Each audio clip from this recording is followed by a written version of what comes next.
Hi, hello வணக்கங்க. இன்னைக்கு நம்ம செய்ய போறது ராகி ரொட்டி தான். இதுல என்ன புதுசுன்னு நெறைய பேர் திங்க் பண்ணலாம். அதுல சிம்பிள் டிப்ஸ் எல்லாம் குடுத்துருக்கேன். அந்த மாரி ஃபாலோ பண்ணீங்கன்னா, உங்க ராகி ரொட்டி இன்னும் ரொம்ப சாஃப்ட்டா, டேஸ்ட்டா இருக்கும். வாங்க எப்படி செய்றதுன்னு பாத்துரலாம்.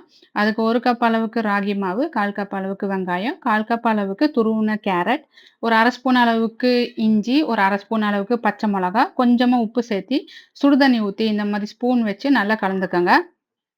டைரக்ட்டா கை வைக்க வேண்டாம். தண்ணி ரொம்ப சூடா இருக்கும். அப்புறம் கைக்கு தான் பிரச்சனை. ஸோ கொஞ்சம் கொஞ்சமா தண்ணி ஆட் பண்ணிட்டு, நம்ம ஸ்பூன்ல ஃபர்ஸ்ட்டு கலந்து விட்டுறலாம்.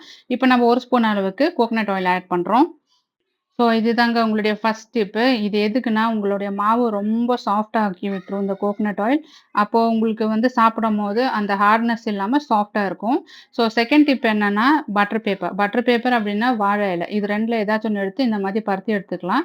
நெறைய பேருக்கு டைரக்ட்டா தவால பரத்த முடியாது. அது ரொம்ப சுற்றும். அதுவும் பிகினர்ஸ்க்கு, பேச்சுலர்ஸ்க்கெல்லாம் இந்த மாரி பண்ணவே முடியாது. ஸோ அதனால தான் இந்த செகண்ட் டிப் நான் உங்களுக்கு சொல்றேன்.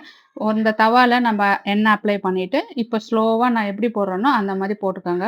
இது வந்து நம்ம ஃபாஸ்ட்டா எடுத்துறக்கூடாது. ஸ்லோவா தான் எடுக்கணும். இல்லன்னா பேப்பரோட ஒட்டிட்டு மாவு அப்படியே வந்துடும்.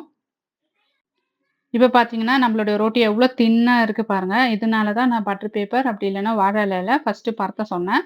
ஸோ இந்த மாரி பண்ணும்போது உங்களுடைய கையும் சேஃபா இருக்கும். உங்களுக்கு தின்னான லேயரும் கிடைக்கும். இப்ப பார்த்தீங்கன்னா, நம்மளுடைய ரோட்டி ரெடிங்க. இதுல நான் இருக்கிற வெஜிடபிள்ஸ் வச்சு ஆட் பண்ணியிருக்கேன். உங்களுக்கு என்ன வெஜிடபிள்ஸ் வேணுமோ, நீங்க அத நல்லா சாப் பண்ணிட்டு ஆட் பண்ணிக்கலாம்.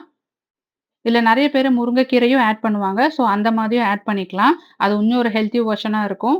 கிட்ஸுக்கெல்லாம் பச்சை மொளகா வேண்டான்னு நெனச்சீங்கன்னா, நீங்க அதுக்கு பதிலா கொஞ்சமா பெப்பர் ஆட் பண்ணிக்கலாம். பச்சை மொளகா ஆட் பண்ணணும்னு அவசியம் இல்ல. இப்ப பெரியவங்கங்கிறனால நான் வந்து பச்சை மொளகா ஆட் பண்ணியிருக்கேன். ஸோ இப்ப பார்த்தீங்கன்னா, எவ்ளோ சாஃப்ட்டா இருக்கு பாருங்க.